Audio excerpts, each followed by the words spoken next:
మీ business ఏదైనా మీ ఊర్లో promotion చేయాలంటే అది సుమన్ టీవీతోనే సాధ్యం. ఇప్పుడే సంప్రదించండి.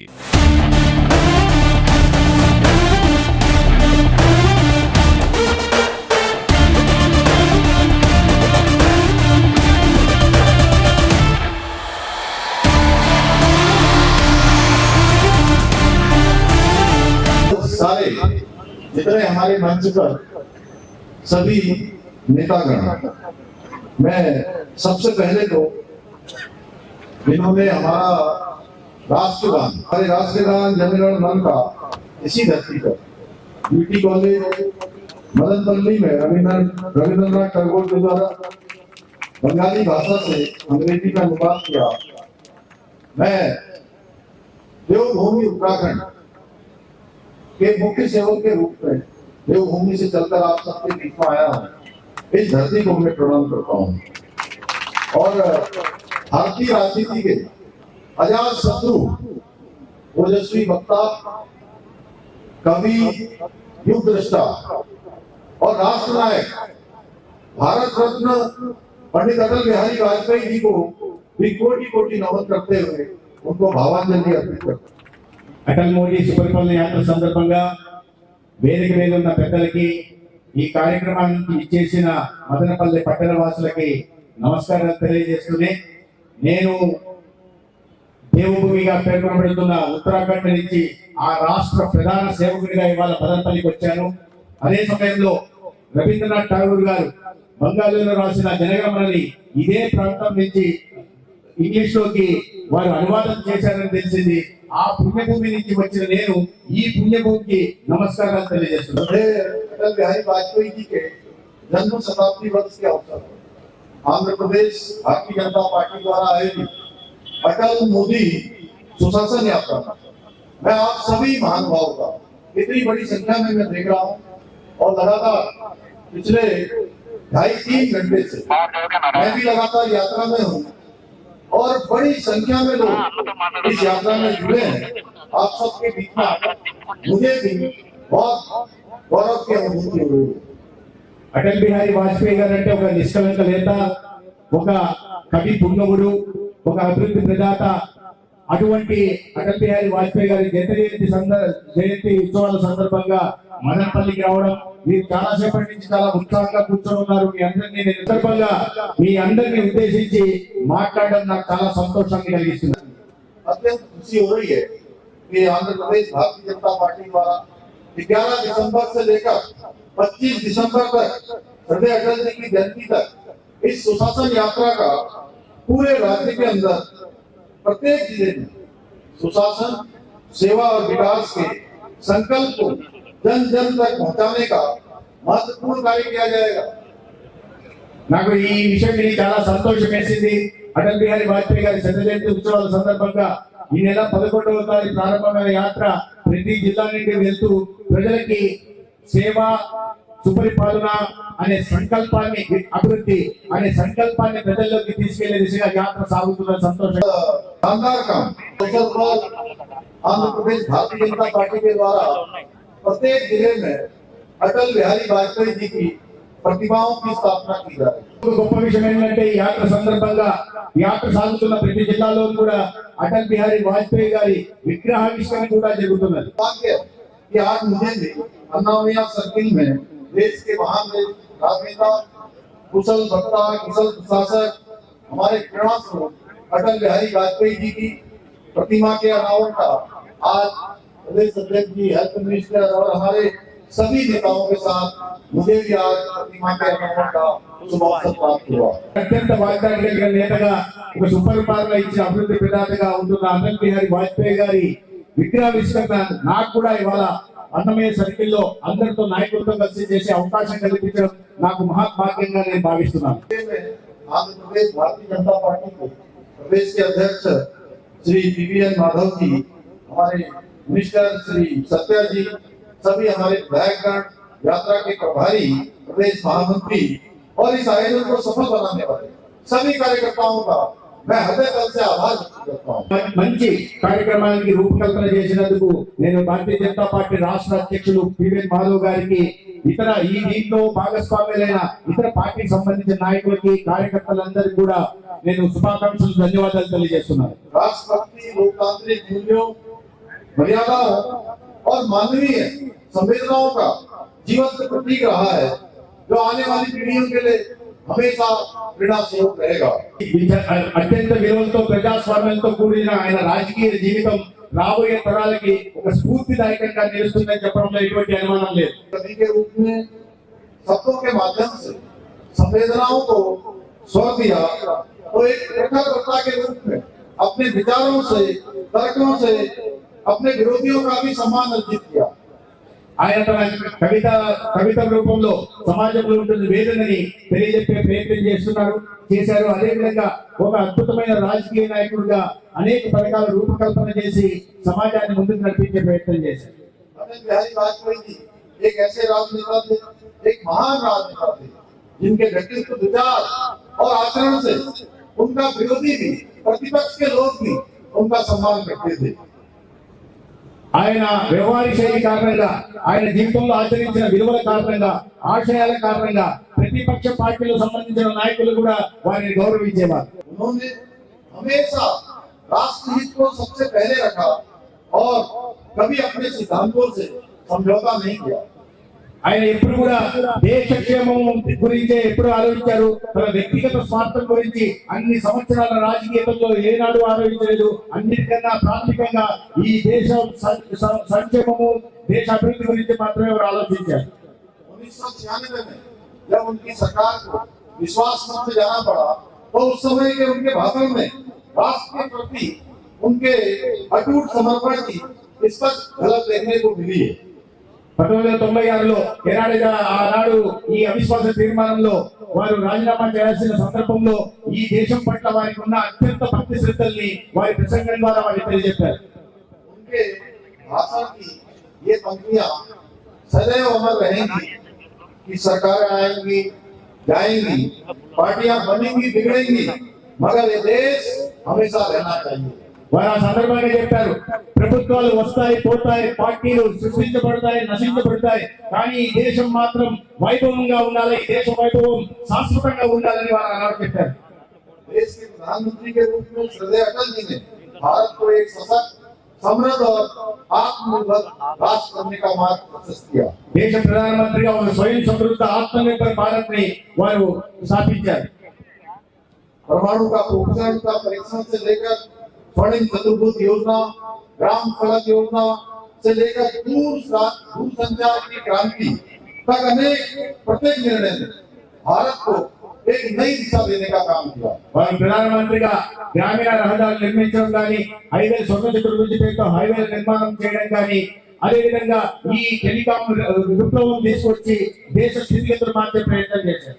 उन्होंने देश में सबसे पहले एक गठबंधन की सरकार का सफलतापूर्वक कार्यकाल पूरा किया और ये सिद्ध किया कि यदि एक उद्देश्य राष्ट्र की प्रगति और उत्थान का हो, राष्ट्र की सफलता का हो, तो बहुत सारे दल मिलकर भी सरकार चला सकते हैं। వారు మొట్టమొదటి సంకీర్ణ ప్రభుత్వాన్ని చాలా సమర్థవంతంగా నడిపించారు. ఈ దేశ హితం కోసం అనేక పార్టీలు కలవాల్సి ఉంటే, అనేక భావజాలకు సంబంధించిన పార్టీలు కలవాల్సి ఉంటే కూడా ఈ దేశ హితం కోసం కలవాల్సి వస్తే దాంట్లో ఎటువంటి తప్పు లేదని వారు నిరూపించారు. अटल जी ने देश में सेवा, सुशासन और गरीब कल्याण पर आधारित एक नई क्रांति का सूत्रपात किया, जिसने अंतिम पंक्ति में खड़े व्यक्ति को भी मुख्य धारा से जोड़ने में बहुत महत्वपूर्ण भूमिका निभाई। వారు పేదరిక నిర్మూలన కోసం, పేదల సంక్షేమానికి పెద్దపీట వేసి అత్యంత అట్టడుగు స్థానాల్లో ఉంటున్న వారిని జనసీమక జగత్తులో తీసుకొచ్చి ఈ దేశ అభివృద్ధిలో వారిని కూడా భాగస్వామ్యం చేశారు. आज उन्हीं की प्रेरणा से आदरणीय प्रधानमंत्री श्री नरेंद्र मोदी जी के नेतृत्व में देश में एनडीए की सरकार भारत को सशक्त, समृद्ध एवं स्वावलंबी बनाने के दिशा में आज अविस्मरणीय कार्य कर रही है। వారి నుంచి ప్రేరణ పొందిన నేటి ప్రధానమంత్రి భారత్ ని ఇవాళ స్వయం సమృద్ధ, శక్తిశాలి, ఆత్మనిర్భర్ భారత్ నిర్మించే దిశగా ప్రయాణం సాగిస్తున్నారు. आज प्रत्येक सेक्टर में विशेष योजनाएं बनाकर योजनाबद्ध तरीके से विकसित एवं आत्मनिर्भर भारत के निर्माण की दिशा में कार्य किए जा रहे हैं। అనేక రకాలైన సంక్షేమ పథకాలను అభివృద్ధి కార్యక్రమాలు తీసుకొని వాటిని ప్రణాళికాబద్ధంగా అమలు చేస్తూ భారత్ ఒక అభివృద్ధి చెందిన దేశం దిశగా నడిపిస్తున్నారు. Startup India, vocal for local, make in India, skill India, digital India जैसी पहलों के माध्यम से आत्मनिर्भर भारत के स्वप्न को साकार करने की दिशा में ठोस कदम उठाए जा रहे हैं। Startup India, local for local లేదా మేక్ ఇన్ ఇండియా లాంటి వినూత్నమైన కార్యక్రమాలతో ఒక ఆత్మ నిర్భర భారత్ ని, స్వయం సమృద్ధ భారత్ ని నిర్మిస్తున్నారు. स्टार्टअप इंडिया योजना के माध्यम से भारत आज दुनिया का तीसरा सबसे बड़ा स्टार्टअप इकोसिस्टम खड़ा करने वाला देश बन चुका है। స్టార్టప్ ఇండియా కారణంగా ఇవాళ ప్రపంచంలోనే అతి ఎక్కువ సంఖ్యలో స్టార్టప్లు ఉన్న దేశంగా భారతదేశం ఇవాళ ప్రపంచం ముందు నిలబడింది.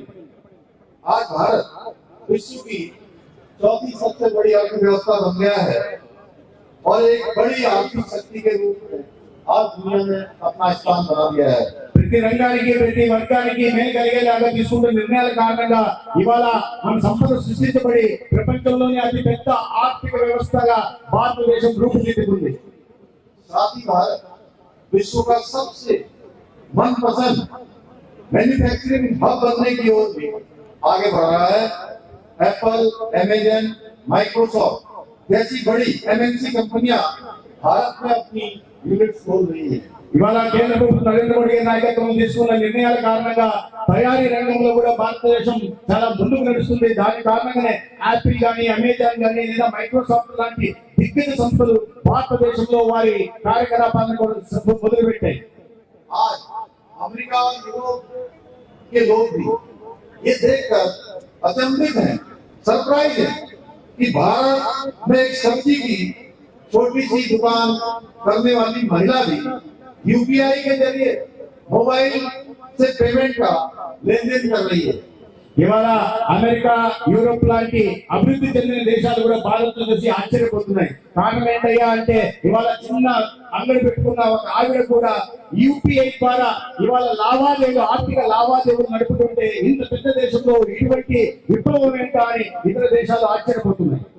आज आदरणीय प्रधानमंत्री श्री नरेंद्र मोदी जी के नेतृत्व में चंद्रयान 3, आदित्य एल 1, गगनयान जैसे महत्वपूर्ण अंतरिक्ष अभियानों में जो भारत ने सफलता हासिल की है। ఇవాళ నరేంద్ర మోడీ గారి దార్శనికత కారణంగా సాంకేతిక రంగంలో కూడా మనం ముందడుగు వేస్తున్నాం. చంద్రయాన్ 3 గానీ లేదా ఆదిత్య ఎల్ గానీ లేదా గగనయాన్ లాంటి రంగాలు, దీంట్లో కూడా సెటిలైట్ లో కూడా మన ప్రపంచం ముందు మన సాంకేతికతను తెలియజేస్తున్నాం.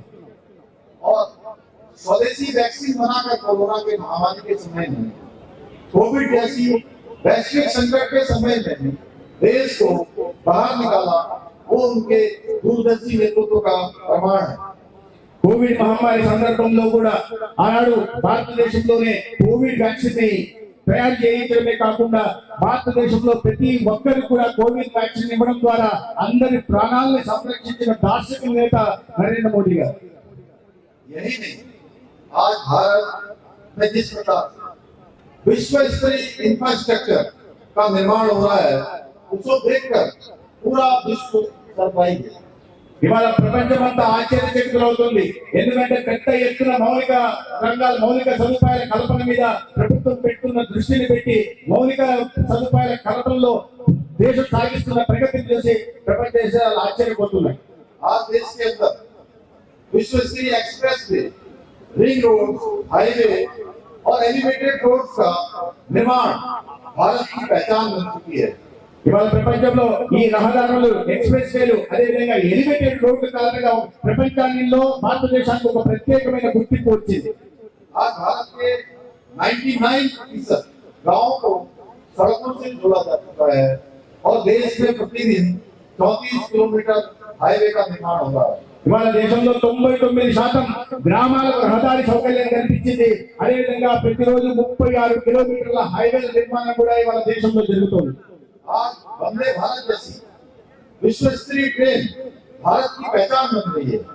ఇవాళ వందే భారత్ రైళ్లను కూడా ప్రారంభించడం కారణంగా ప్రపంచంలో ఈ రైళ్లను చూసి భారత్ ప్రత్యేకంగా కొనియాడుతున్నారు. आजादी के बाद देश के अंदर जितने हवाई अड्डे बने थे उससे दोगुना तो मोदी जी की 11 वर्ष की सरकार में ही बना दिए गए। స్వాతంత్రం వచ్చిన తర్వాత ఈ దేశంలో ఎన్ని ఎయిర్పోర్ట్లు నిర్మాణం జరిగాయో దానికి రెండింతల నిర్మాణం కేవలం నరేంద్ర మోడీ గారు ప్రధానమంత్రి అయిన ఈ 11 సంవత్సరాల్లోనే జరిగాయి. मोदी सरकार ने 11 वर्षों में 23 नए एम्स, 7 नए IIT, 8 नए IIM भी देश को समर्पित किए। కేవలం 11 సంవత్సరాలనే నరేంద్ర మోడీ గారి ప్రభుత్వం 23 all India institute of medical sciences గాని 7 ఐఐటీలు గాని 8 ఐఐఎంలను కూడా కొత్తగా నిర్మించింది. आज भारत रक्षा के क्षेत्र में भी आत्मनिर्भर बनने के साथ ही विश्व का एक अग्रणी रक्षा निर्यातक यानी एक्सपोर्ट करने वाला देश भी बन चुका है। గతంలో రక్షణ రంగంలో మనం బలహీనంగా ఉండేవాళ్ళం, అన్ని దిగుమతులు చేస్తున్నాం. ఇవాళ వాటిని కూడా ప్రగతి సాధించి రక్షణ రంగంలో ఉత్పత్తులు కూడా ప్రపంచ దేశాలకు ఎగుమతి చేసే దిశగా మనం ఎదిగాం. ऑपरेशन सिंदूर की सफलता ने हमारी रक्षा तैयारियों का सबूत देश के दुश्मनों को ही नहीं बल्कि पूरे विश्व को दे दिया है। రక్షణ రంగంలో మనం సాధించిన ప్రగతి ప్రపంచం ముందు ఆవిష్కరించబడడం ఎలా జరిగిందంటే ఆపరేషన్ సింధూర్ లో ఏ రకంగా మన రక్షణ వ్యవస్థను మనం సొంతంగా తయారు చేస్తున్నామో ప్రపంచం అంతా చూసి విసిపోయింది.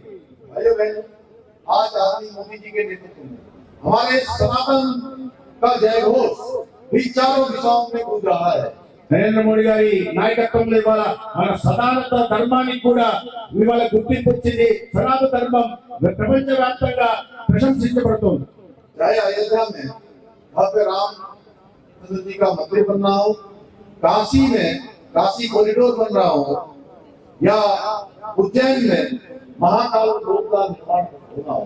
అది అయోధ్యలో రాముని జన్మభూమి అయోధ్యలో ఒక దివ్యమైన భవ్యమైన రామ మందిర నిర్మాణం కావచ్చు, లేదా వారణాసిలో కాశీ కారిడార్ కావచ్చు, లేదా ఉజ్జయిన్లో మహాకాల్ ఆలయ అభివృద్ధి కావచ్చు. या देवभूमि उत्तराखंड में आप सभी लोग देवभूमि से किसी न किसी रूप में जुड़े हैं। जहाँ गंगा जी भी है, यमुना जी भी है, बद्रीनाथ जी, केदारनाथ जी, चारों धाम पवित्र हमारा हिंदू साहब आदि कैलाश अनेक ऐसे धार्मिक स्थान उनसे आप जुड़े हुए हैं। बद्रीनाथ आएंगे तो वहाँ मास्टर प्लान का काम हो रहा है। केदारनाथ आएंगे तो बाबा केदार का भव्य और एक दिव्य केदार आपको दिखाई देगा।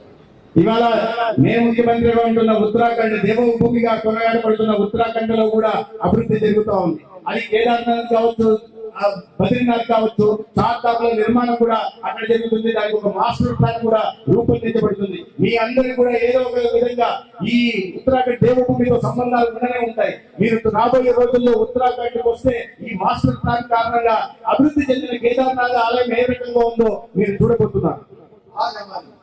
धार्मिक धरोहरों को सजाने का और संवारने का उस दिशा में बहुत उल्लेखनीय कार्य किया जा रहा है, शानदार काम किया जा रहा है। మన ఉత్కృష్టమైన సంస్కృతి సాంప్రదాయాల పరిరక్షణ కోసం ధార్మిక సంస్థలని దాన్ని పరిరక్షించడం కోసం ఇవాళ పెద్ద ఎత్తున దేశవ్యాప్తంగా ప్రయత్నం జరుగుతుంది. यही नहीं, आज मोदी जी के नेतृत्व में कश्मीर में धारा 370 की समाप्ति, ट्रिपल तलाक जैसी कुप्रथा का अंत, सीएए और वक्फ संशोधन अधिनियम जैसे अनेक हिस्टोरिकल डिसीजन लिए गए हैं। वो एक भारत श्रेष्ठ भारत के संकल्प को और अधिक मजबूत बना रहे हैं। ఇది మాత్రమే కాదు, కాశ్మీర్ లో ఆర్టికల్ 370 రద్దు చేయడం కానీ లేదా మాతాకి భారతదేశంలో మన రాజ్యాంగం ప్రకారం అందరికీ సమాన హక్కులు ఉండాలని ఏ రకంగా అయితే మన రాజ్యాంగ నిర్మాతలు డాక్టర్ బిఆర్ అంబేద్కర్ సార్ ఆలోచించారో, కొన్ని దశాబ్దాలుగా అనేక మంది విద్యార్థికులు మేధావంతుల ఆలోచన ఏదైతే ఉందో ఈ దేశంలో యూనిఫామ్ సివిల్ కోడ్ రావాలని, దేశవ్యాప్తంగా అమలు కావాలని కోరిక ఏదుందో ఆ కోరికని మొట్టమొదటిసారిగా తన ముఖ్యమంత్రి అయిన తర్వాత ఉత్తరాఖండ్ లో అమలు చేసి చూపిస్తున్న ముఖ్యమంత్రి, గౌరవ ముఖ్యమంత్రి పుష్కర్ సింగ్ ధామి గారు, వేదిక మీద ఉన్న ఇతర పెద్దలకి, ఇవాళ కూటమి నాయకులకి, ఈ కార్యక్రమానికి ఇవాళ ఈ అటల్ మోదీ సుపరిపాలన యాత్ర కార్యక్రమానికి పెద్ద ఎత్తున ఇచ్చేసిన మదనపల్లి పట్టణ ప్రముఖులకి, ముఖ్యంగా అక్క చెల్లెలందరికీ కూడా నమస్కారం. మిత్రులారా, అటల్ బిహారీ వాజ్పేయి గారు ఈ దేశంలో ఒక అభివృద్ధి ప్రదాతగా చూడబడతారు. స్వాతంత్రం వచ్చిన తర్వాత అభివృద్ధిని, సంక్షేమాన్ని వదిలివేసి కేవలం ఒక కుటుంబ బాగోగులు మాత్రమే. గతంలో ప్రధానమంత్రులు చూస్తే 10 సార్లు లోక్సభకి, 2 సార్లు రాజ్యసభకి, 12 సార్లు పార్లమెంటేరియన్ గా ఉన్న అటల్ బిహారీ వాజ్పేయి గారు కన్యాకుమారి నుంచి కాశ్మీర్ దాకా, ఇటువైపు పశ్చిమ నుంచి తూర్పు దాకా ప్రతి ప్రాంతంలో పర్యటించి ప్రభుత్వంతో మమేకమై, అది వ్యవసాయ రంగానికి సంబంధించిన సమస్యలైనా, మహిళలకు సంబంధించిన సమస్యలైనా, యువతకు సంబంధించిన ఉద్యోగ ఉపాధి సమస్యలపైన పార్లమెంట్ లో చాలా సమర్థవంతంగా గలమెత్తి ఆ సమస్యల పరిష్కారం కోసం కృషి చేసిన అభివృద్ధి ప్రదాత. తను ప్రధానమంత్రి అయిన తర్వాత అనేక రకాలైన అభివృద్ధి సంక్షేమ కార్యక్రమాలు తీసుకొచ్చి ఈ దేశ చరిత్రలో ఒక అభివృద్ధి ప్రదాతగా సువర్ణ అక్షరాలతో లిఖించబడిన పాలన, ఒక పారదర్శకమైన ప్రజారంజకమైన పాలన వారి ప్రధానమంత్రిగా అందించారు. మీరు అటల్ బిహారీ వాజ్పేయి గారి శత జయంతి ఉత్సవాల సందర్భంగా ఈ యాత్రలో పాల్గొంటున్న మీ అందరికీ కూడా అభినందనలు తెలియజేసుకుంటూ పెద్దలు మాట్లాడాల్సింది, రాష్ట్ర అధ్యక్షుడు మాట్లాడాల్సింది కాబట్టి నేను క్లుప్తంగా ముగిస్తూ మీ అందరి ఆశీర్వాదం ఈ కూటమి ప్రభుత్వం మీద ఇలాగే కొనసాగాలని, కేంద్రంలో నరేంద్ర మోడీ గారి ప్రభుత్వాన్ని ఇదే రకంగా ఆశీర్వదిస్తూ ఈ పుస్తగురువుగా మళ్ళీ భారతదేశాన్ని ప్రపంచం ముందు నిలబెట్టాలని, అదేవిధంగా కూటమి ప్రభుత్వాన్ని కూడా ఆశీర్వదిస్తూ మన రాష్ట్రం అభివృద్ధిలో అగ్రభాగాన ఉండేలాగా మీరందరూ ఆశీర్వదించాలని కోరుకుంటూ సెలవునిస్తుంటారు. భారత్ మాతా కీ, మాతా కీ, భారత్ మాతా కీ, మాతరం మాతరం, మాతరం మాతరం. जोहार भारत रत्न अटल बिहारी वाजपेयी, जोहार भारत रत्न अटल बिहारी वाजपेयी. అందరికీ నమస్కారం. ఇవాళ అటల్ మోడీ సుపరిపాలన యాత్ర మన మదనపల్లి రావటం జరిగింది. మదనపల్లిలో ఒక భవ్య విగ్రహం అటల్జీ మనం ఇవాళ దాన్ని ఆవిష్కరించుకోవడం జరిగింది. మొత్తం ఇక్కడికి విచ్చేసిన మదనపల్లి చుట్టుపక్కల రాజంపేట సంబంధించిన జిల్లా నలుమూల నుంచి వచ్చిన కార్యకర్తలు, సోదరి సోదరులు అందరి కూడా హృదయం పులకించిందని నా భావన. అనేక మంది సీనియర్ కార్యకర్తలు ఇక్కడ ఉన్నారు. వాళ్ళందరూ కూడా ఆకాంక్ష మన నేత అటల్ బిహారీ వాజ్పేయి గారు ప్రధానమంత్రి అవ్వాలి, ప్రధానమంత్రి అయిన తర్వాత ఆయన పరమపదించిన తర్వాత విగ్రహ ఆవిష్కరణ జరగాలి. ఆ విధంగా అందరి యొక్క భావన ఇవాళ సంపూర్ణమయ్యే విధంగా రాష్ట్ర వ్యాప్తంగా అన్ని చోట్ల ఆయన యొక్క భవ్య విగ్రహాన్ని మనం ఆవిష్కరించుకుంటూ ఆ స్ఫూర్తి, ఆ ప్రేరణ మనందరం పొందాలని ఈ కార్యక్రమం చేయడం జరిగింది. ఇది చేసిన మీ అందరికీ కూడా ముందుగా ధన్యవాదాలు, అభినందనలు తెలియజేస్తూ మరి ఈ కార్యక్రమానికి ప్రముఖంగా రావటం పుష్కర్ సింగ్ ధామీజీ ఎక్కడి నుంచి వచ్చారు? ఆయన దేవభూమి నుంచి వచ్చారు. అయితే మనందరం కూడా ఏ పవిత్ర గంగా, ఏ పవిత్ర యమున అవన్నీ కూడా పుట్టిన క్షేత్రం. మన యొక్క చార్ధామ్, బద్రీనాథ్, కేదార్నాథ్, ऋषिकेश, हरिद्वार, यमुनोत्री, गंगोत्री अటువంటి ఒక पावन भूमि से आया हुआ हमारी मुख्यमंत्री जी को मैं बहुत बहुत प्रणाम करता हूँ, आभारी हूँ। आप इधर आने के बाद इसका शोभा बहुत बड़ा था। आप हमारी अटल मोदी जी सुपरिपालना यात्रा में आया था और उत्तराखंड में वो सुपरिपालन कर रहे, ऐसा उनका नाम पूरा दुनिया भी जान के वो మన యొక్క తెలుగులో సినిమా ఉంది కదా, ఫ్లవర్ నహీ ఫైర్. ఆ విధంగా ఆయన పేరులో పుష్పం ఉంది, కానీ ఆ విధంగా ఆయనలో ఫైర్ ఉంది. కనుకనే అనేక రకాల కార్యక్రమాలు ఉత్తరాఖండ్ లో చేసి ఆదర్శవంతంగా నిలబడి ఆ ప్రాంతాన్ని మరింత ఆధ్యాత్మికంగా ముందుకు తీసుకెళ్లే ఒక ప్రయత్నం చేస్తున్నారు. उन्होंने उधर से चैतन्य लेकर आया था, ये चैतन्य भूमि है, इधर भी आध्यात्मिक प्रसार बहुत होता है और वो चैतन्य हमको भी चाहिए। तो आप इधर आने का जो मौका था, बहुत बहुत आभारी है आपके लिए।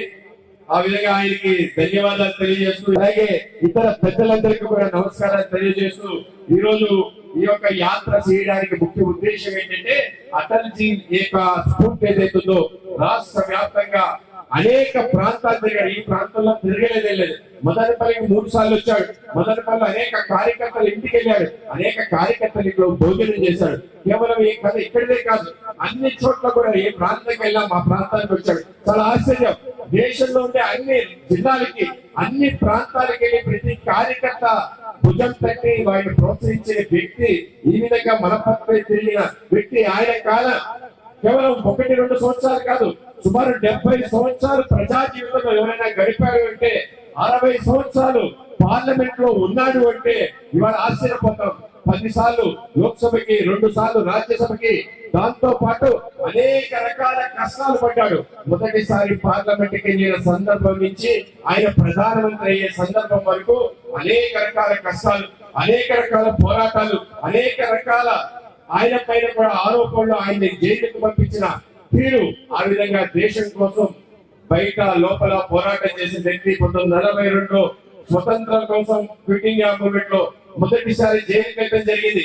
దాని తర్వాత పూర్తి సమయ కార్యకర్తగా రాష్ట్రీయ స్వయం సేవక్ సంఘ్ యొక్క ప్రచారక తన జీవితాన్ని ప్రారంభించి దేశ వ్యాప్తంగా తిరిగి ఏదైతే జాతీయవాదం కోసం మనం పనిచేస్తున్నామో ఆ యొక్క వాదాన్ని పెంచే ప్రయత్నం ఆయన చేయడం జరిగింది. ఆ క్రమంలోనే భారతీయ జనసంఘ ఆవిర్భవించినప్పుడు మొదటి సంస్థాగత సభ్యులుగా ఆయన భారతీయ జనసంఘలో ఆ రోజు డాక్టర్ శ్యామ్ ప్రసాద్ ముఖర్జీ, పండిట్ దీన్ దయాళ్ ఉపాధ్యాయ గారితో కలిసి ఆయన యొక్క ప్రయాణాన్ని ప్రారంభించారు ప్రజా జీవితంలో. ఆ రోజు నుంచి అలుపు లేకుండా దేశ వ్యాప్తంగా తిరిగి దేశానికి సంబంధించిన మౌలిక అంశాలు, కాశ్మీర్ ని రక్షించడం కోసం తెలుగు కాశ్మీర్ అని చెప్పి ఒక ఉద్యమం చేయడం, ఈ దేశానికి మొదటిసారి ఆయన పార్లమెంట్ లో అడుగు పెట్టినప్పుడు దేశానికి సంబంధించి అనేక రకాల విషయాలు మాట్లాడడం జరిగింది. దేశానికి సంబంధించిన గోవా ఇంకా పోర్చుగల్ చేతిలో ఏ విధంగా ఉంటుంది, గోవాని విముక్తి చేయాలి, గోవా విముక్తి కోసం భారతీయ జనసంఘ ఆధ్వర్యంలో ఆయన ఉద్యమం చేయడం జరిగింది. అక్కడికి వెళ్ళడం జరిగింది. అక్కడ పోలీసు కాల్పులు జరిగితే సుమారు 9 మంది భారతీయ జనసంఘ కార్యకర్తలు చనిపోవడం జరిగింది. ఆ విధంగా దేశంలో మరొక ప్రాంతం కోసం స్వతంత్ర పోరాటం చేసి 1961లో గోవా విముక్తి అటల్ బిహారీ వాజ్పేయి గారి నేతృత్వంలో జరిగిందనే విషయం మనం తప్పనిసరిగా తెలుసుకోవాలి. కేవలం అదే కాదు, ఈ దేశానికి సంబంధించిన సమగ్రత పైన ఎప్పుడు కూడా ప్రశ్న వస్తే వెంటనే నుంచి పోరాటం చేశాను. అది కచ్ ప్రాంతం పాకిస్తాన్ కి ఇస్తానంటే ఆ యొక్క కచ్ ఆందోళన చేయడం జరిగింది. అనే ప్రాంతం బంగ్లాదేశ్ ఇవ్వాలంటే వ్యతిరేకంగా పోరాటం చేయడం జరిగింది.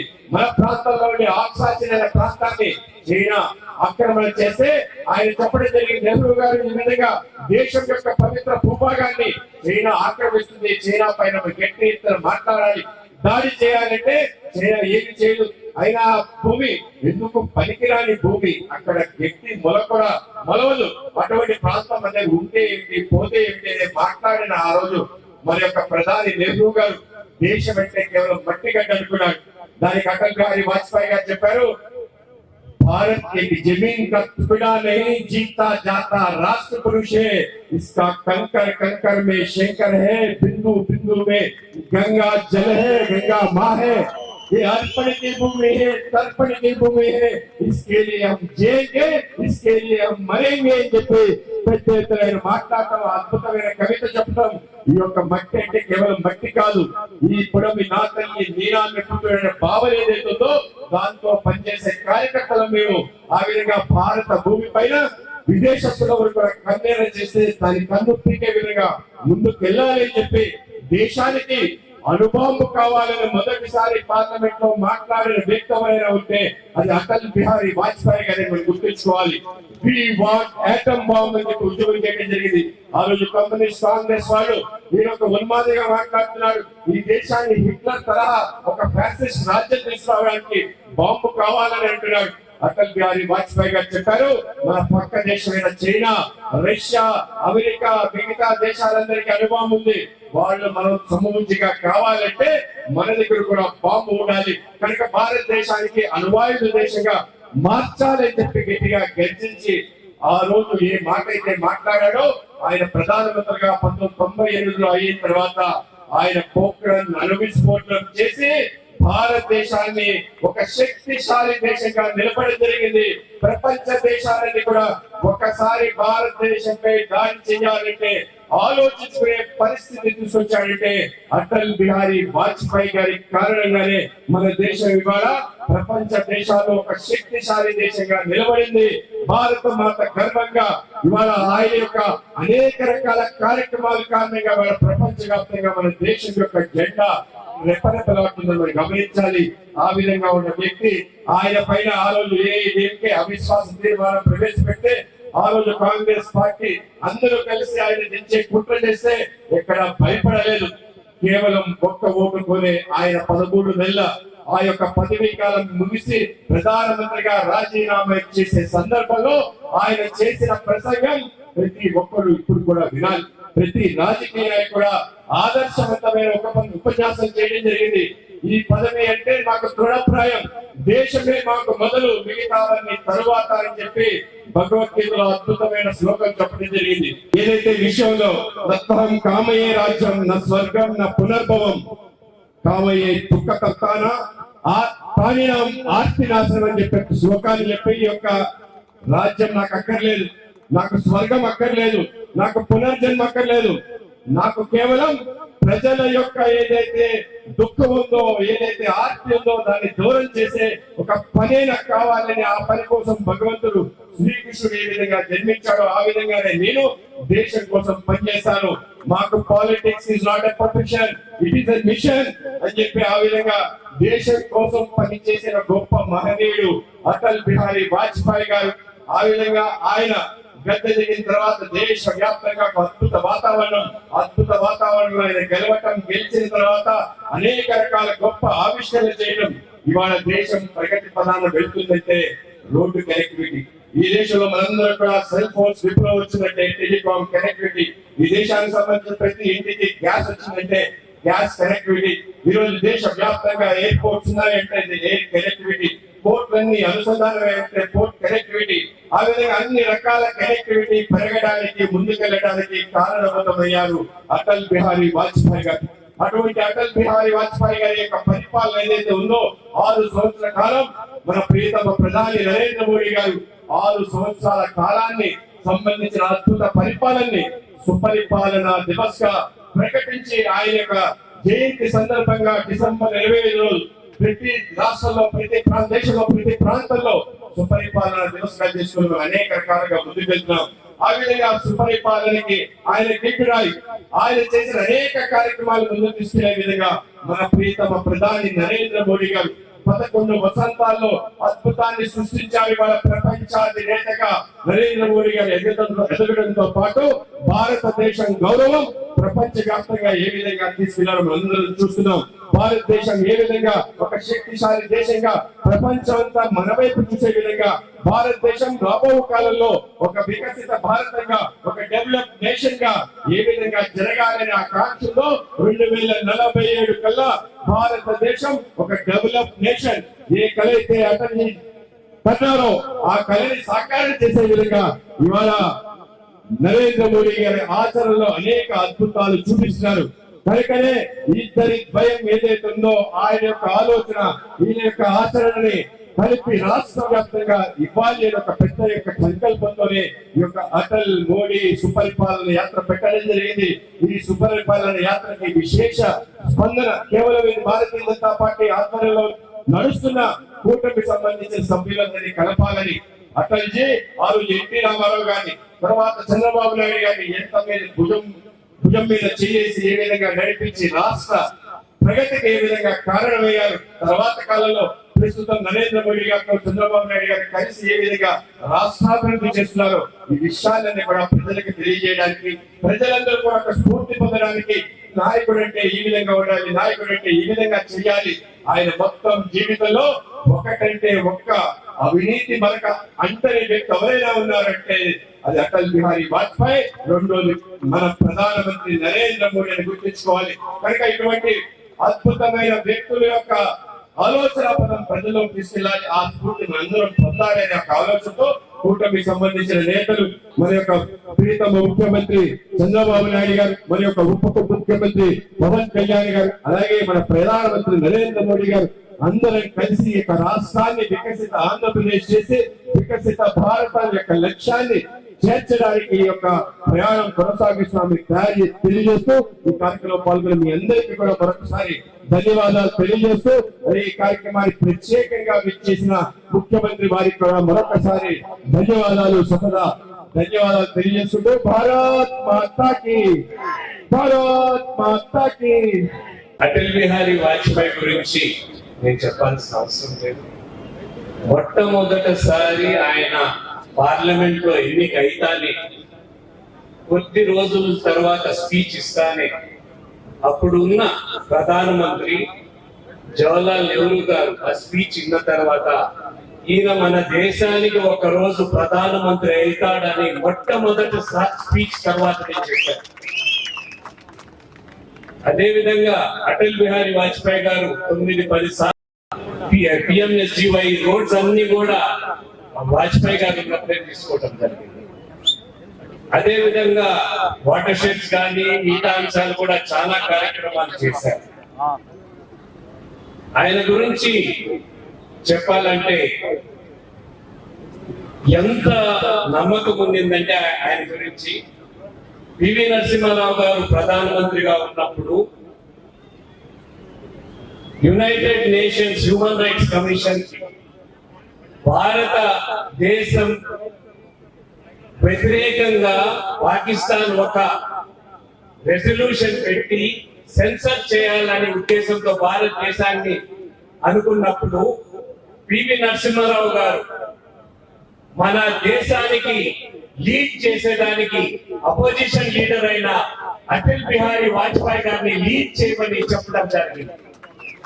ఎంత నమ్మకం, ఎంత దేశభక్తి ఉంది అని ఊహించే పివి నరసింహారావు గారు మనవలకి దేశానికి మేలు జరుగుతుంది, వాజ్పేయి గారు పోయి ఈ దేశం అంతా కూడా కలిసికట్టుగా ఉన్నారు అని అని తెలిపేదానికి ప్రపంచానికి ఆ యుఎన్ హ్యూమన్ రైట్స్ కమిషన్ లో ఏదైతే పాకిస్తాన్ దేశంకి వ్యతిరేకంగా చేసిందో అది డ్రాప్ చేయడం జరిగింది. అది ఒక పెద్ద విజయం భారతదేశానికి అటల్ బిహారీ వాజ్పేయి వల్ల రావడం జరిగింది.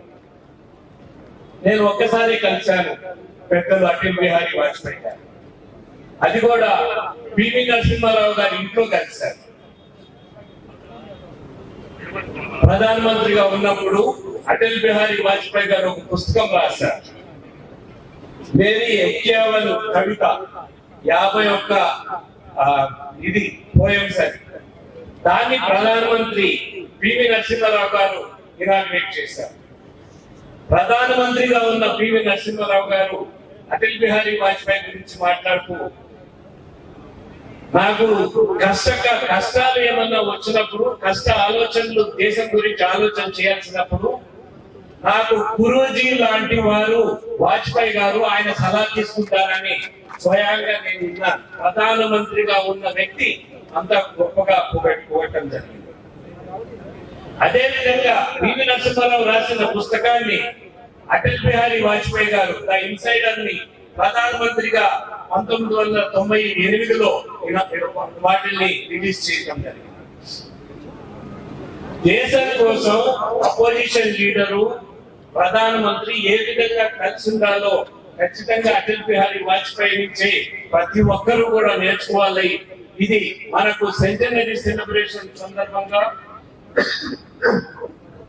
ఇక్కడ విగ్రహ ఆవిష్కరణకు వచ్చిన ముఖ్యమంత్రి గారికి మరోమారు స్వాగతం తెలుపుతూ, అదేవిధంగా మన మాధవ్ చాలా ఉత్సాహంగా, యువకుడు ఉత్సాహంగా బీజేపీని ముందరకు తీసుకోబోతున్నారు. ఈ ప్రభుత్వాన్ని, ప్రభుత్వ కార్యక్రమాల్ని నేను మరోమారు కోరుతున్నాను. ఇది సందర్భం కాదు, కానీ ప్రజా సమస్యలు వచ్చినప్పుడు ప్రజల తరఫున మనం పోరాటం కూడా చేయాలి. మనం ముందరికి తీసుకొని పోవాలంటే బీజేపీని ప్రజా సమస్యల్ని ముందరికి తీసుకొని రావాలా ఖచ్చితంగా తెలియజేస్తూ సెలవు తీసుకుంటాం. భారత్ మాతాకి గట్టిగా సలమా, భారత్ మాతాకి, భారత్ మాతాకి. ఇక్కడికి విచ్చేసినటువంటి ముఖ్యమంత్రి వర్యులకు, అదేవిధంగా మన రాష్ట్ర మంత్రులకు, నియోజకవర్గ నాయకులకు, రాష్ట్ర నాయకులందరికీ, అదేవిధంగా వేదిక ముందు ఉన్నటువంటి నా సోదర సమానులు, అక్కలు, చెల్లెళ్ళు, అన్నదమ్ములందరికీ నమస్కారం. దేశంలోనే మన అటల్ బిహారీ వాజ్పేయి సార్ గురించి ఈరోజు ఎక్కడ పోయినా కూడా హైవేల్లో మనం ఆయనే స్మరించుకుంటూ ఉన్నాం. ఎందుకంటే మా యువ నాయకుడు చెప్పినట్టు డబుల్ ఇంజన్ సర్కార్ జెట్ స్పీడ్ తో పరిగెత్తుంది. కాబట్టి ఇంకా 15 సంవత్సరాలు మనం కూటమి ప్రభుత్వం ఉండే విధంగా రాబో రోజులు, ఎందుకంటే దేశవ్యాప్తంగా ఇప్పుడు మోడీ గారు ఏ విధంగా అభివృద్ధి వైపు పోతున్నాడో ఈ రోజు రాష్ట్రంలో కూడా మన చంద్రబాబు నాయుడు గారు, లోకేష్ గారు, అదే విధంగా మా పవన్ కళ్యాణ్ గారు. కాబట్టి ముగ్గురం కలిసి రాష్ట్రాభివృద్ధికి ఇంకా ముందుకు పోదామని ఈ సందర్భంగా తెలియజేసుకుంటూ నాకు ఈ అవకాశం ఇచ్చిన అందరికీ ప్రత్యేక ధన్యవాదాలు తెలుపుతూ